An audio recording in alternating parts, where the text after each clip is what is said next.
It was an odd pairing, the rough-hewn prophet and the widow woman. But these two needed each other. And in the providence of God, they were thrown together. Let's consider their story. Elijah, he burst on the scene out of nowhere. I mean, who was this yokel?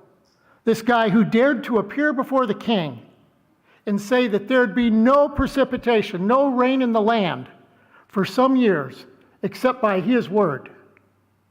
I mean, was this guy a joke? Or demented? Or had God sent him? Time would tell. Now, how Elijah got an audience with the king, we aren't told. King Ahab, he could have dispatched with him right then. He could have said, get this guy out of here. And later doubtless wished that he had. That he'd just done away with the guy. He could have killed him. But he let the man go. Perhaps he dismissed him by saying what King Achish of Gath said in 1 Samuel 21:15. Do I lack madmen? That you brought this one in to act as the madman in my presence? That's what he said of King David, who was drooling. Well, the king, Ahab, he would learn that this guy from Gilead, oh, he was not mad at all. When a drought came, the king searched high and low for him, but he was not found. For God had sent him away. Just as God knew that King Herod would be searching for the baby Jesus in order to kill him, he knew that King Ahab would come looking for the Lord's messenger. So he directed him to go hide himself east of the Jordan by the brook Cherith. God told Elijah that he could drink of the brook and that the ravens would provide for him there. That was crazy. But God's not mad either.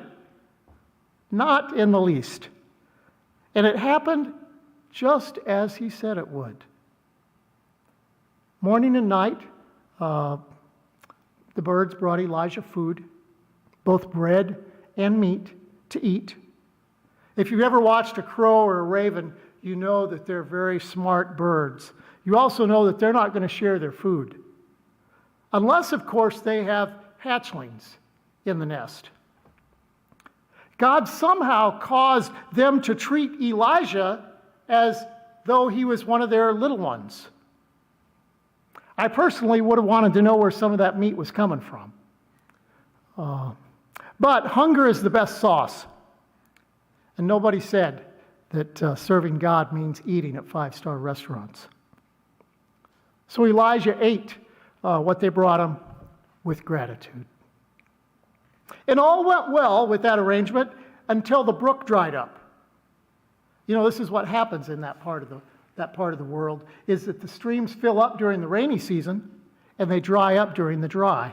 And this year things dried up more quickly than usual. So the word of the Lord came to Elijah again.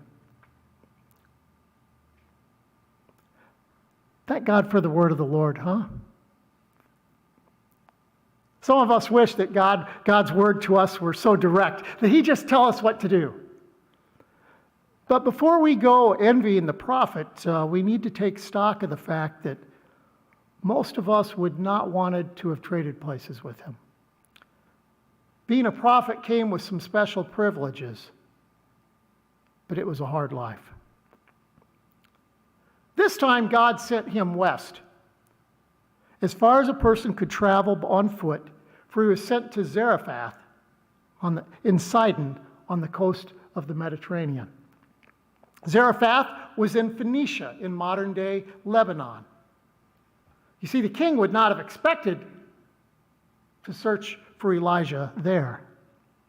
And it's ironic because King Ahab's wife, wicked Queen Jezebel, was a Phoenician princess from Sidon. Elijah, he stood before the king by the word of Yahweh, the God of the Jews. And when he declared that it would not rain except by his word, it was a direct challenge to Baal, the Canaanite storm god. His devotees believed that Baal brought the life-giving rains.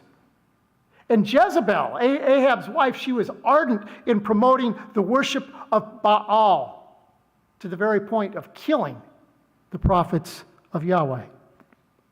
Well, in declaring that it would not rain except by his word, Elijah was laying down a challenge to Baal, a challenge that would reach its culmination in the duel on Mount Carmel that's recorded in the next chapter, chapter 18.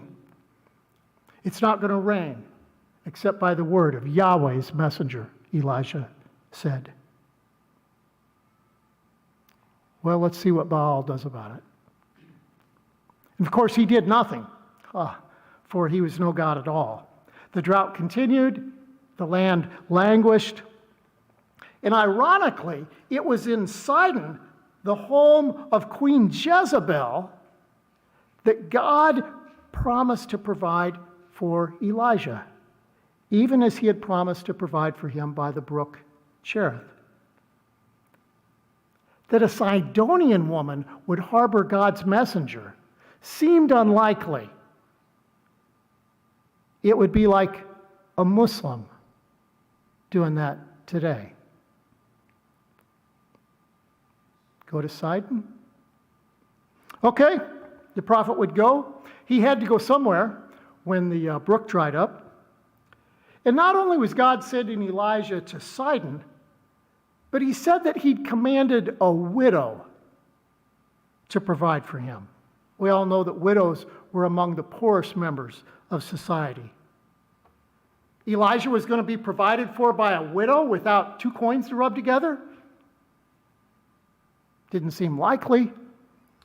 But if the ravens were able to provide for him, who is Elijah to say that a widow couldn't feed him? Besides, it had to be better than eating roadkill. So Elijah made the journey. And doubtless he was thirsty when he got there. He asked the first woman that he met as he came to the gate of the city if she'd give him some water. But you got to know, water was in scarce supply in those days due to the drought. But the woman went to get it. She could have said no. She could have asked this stranger just who he thought he was to make such a request. But she didn't. She went to get a jar of water. And as she did, Elijah called after her and asked her to bring him a piece of bread too. Well, where had he been? Did he not know what was going on in the land?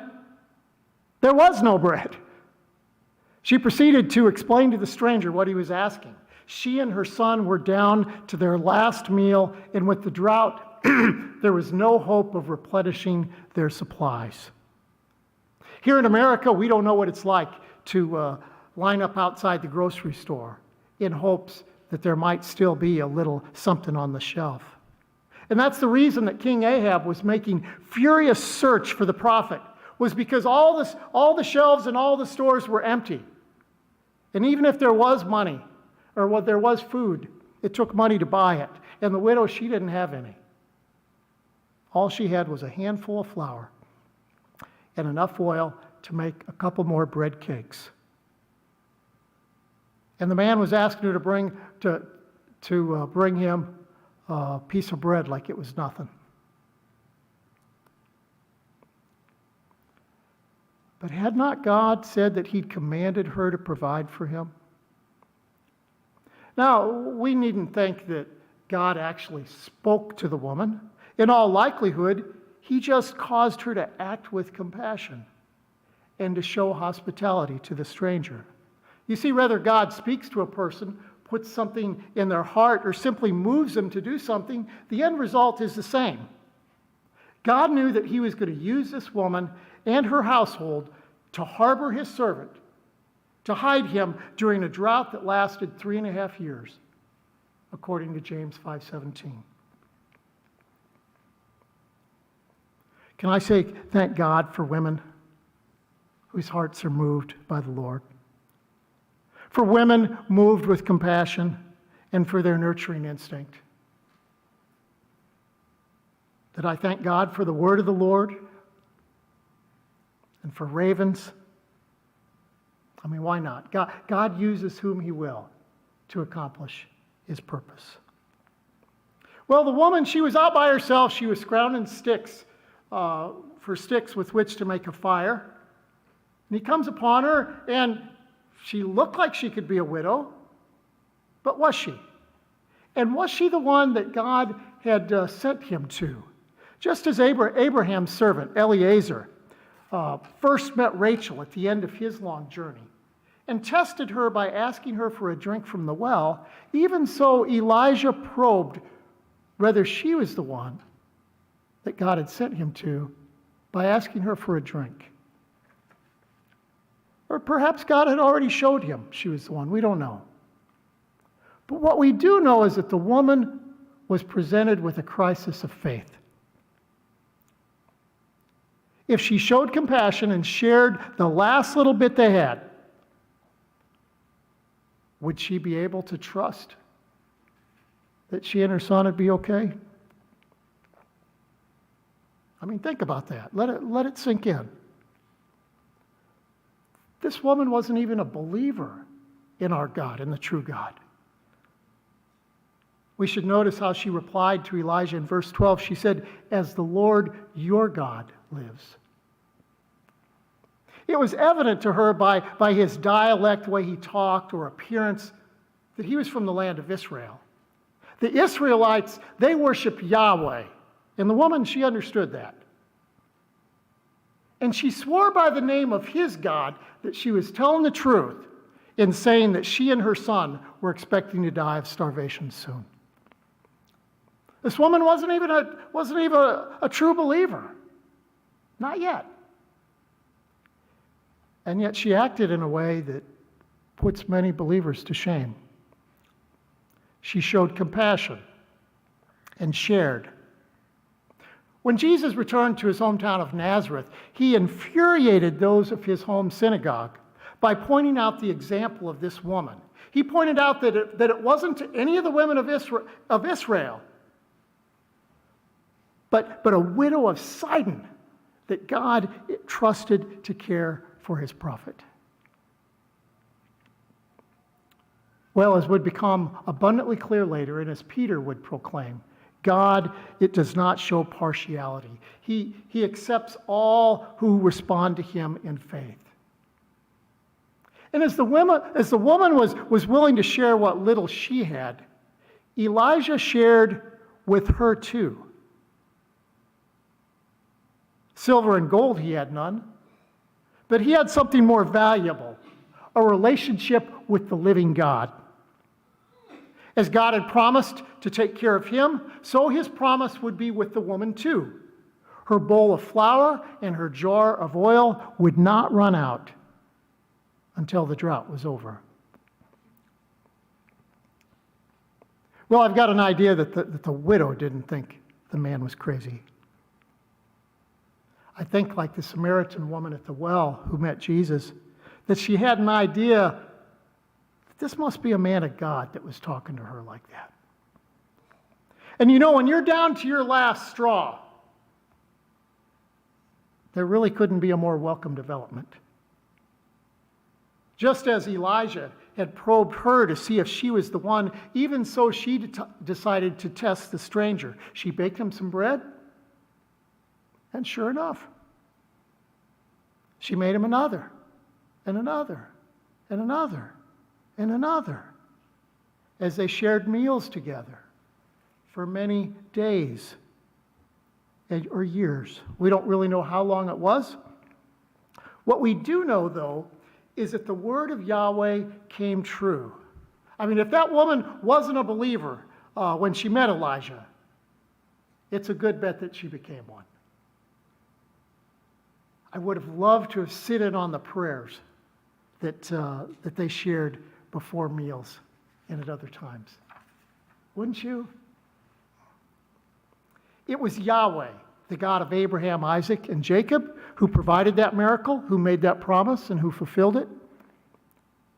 And it was to him that they gave thanks.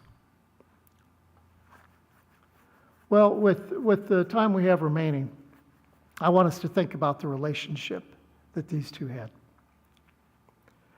As already stated, it was an unlikely relationship. Neither of them would have dreamed of it or planned it. And apart from the activity of God, the relationship wouldn't have happened.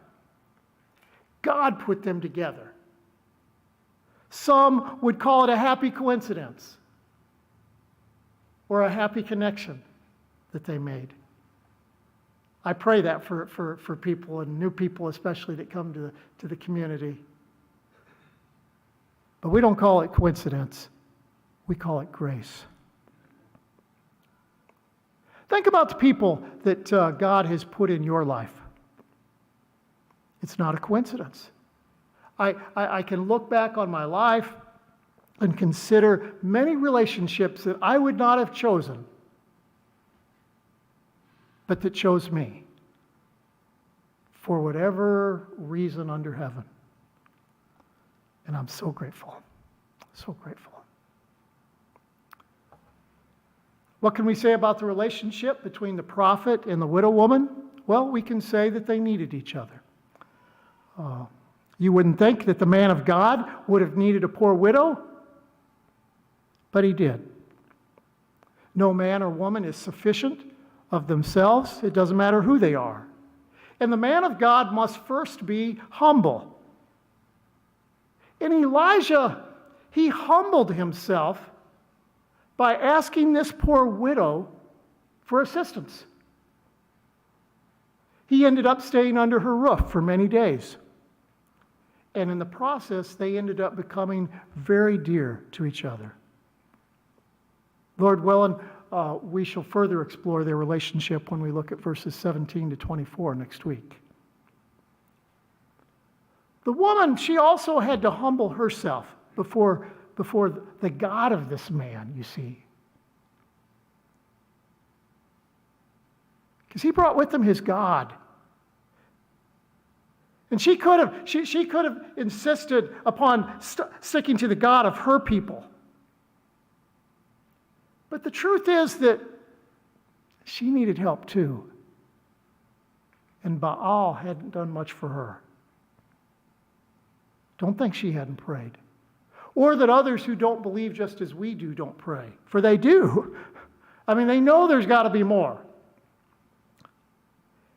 And yet pride keeps most of them from switching to another faith.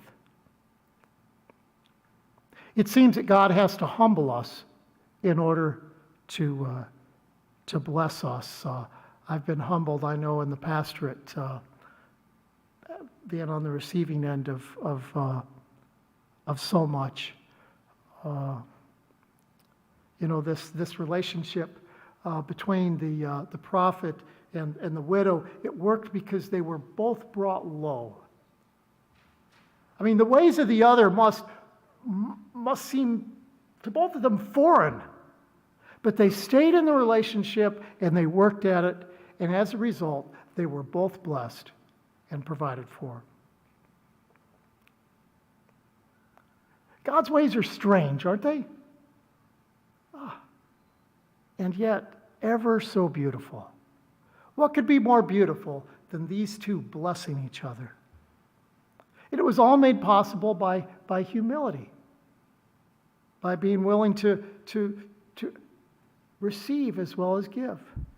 Humility is the grease of human relationships and of our relationship with God. And if you think you're too good for someone or don't need them, well, then too bad for you. You may be missing out. God is experienced in relationships like this.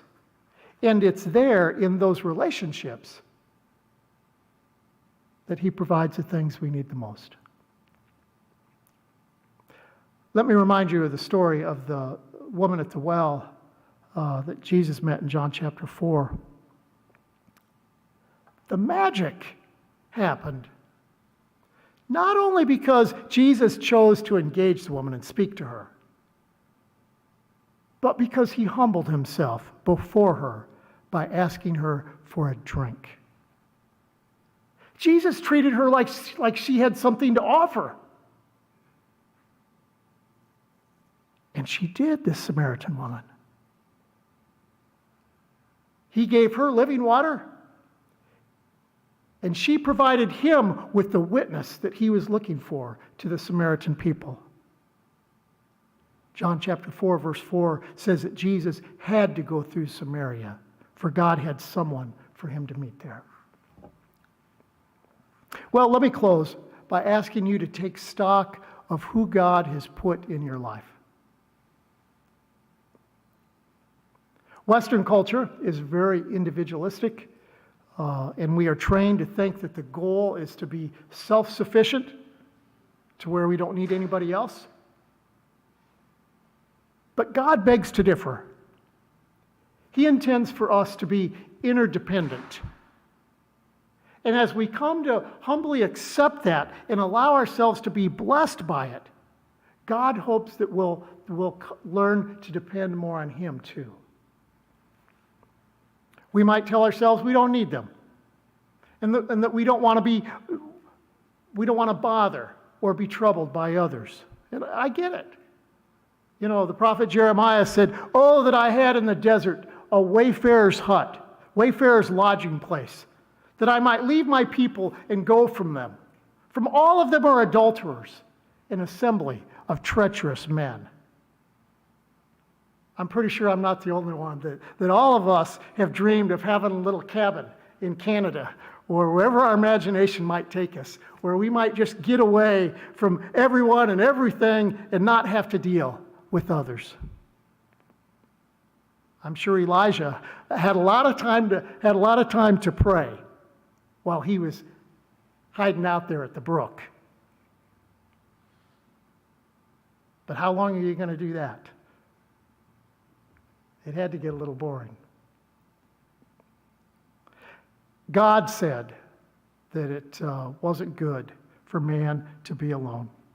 Camping beside the brook, Elijah had the ravens, but the birds don't provide the things that we need mentally and emotionally and spiritually. Those things are found in community, in relationship with other human beings. So this morning, all I would do is point out this story to you and remind you of the God behind it. In our torn up world, I think we need a lot more of this type of thing, don't you? I pray that you'll not only be open to such relationships, but that you will invest in them. For it may be the least likely person that God chooses to bless you and change your life for good.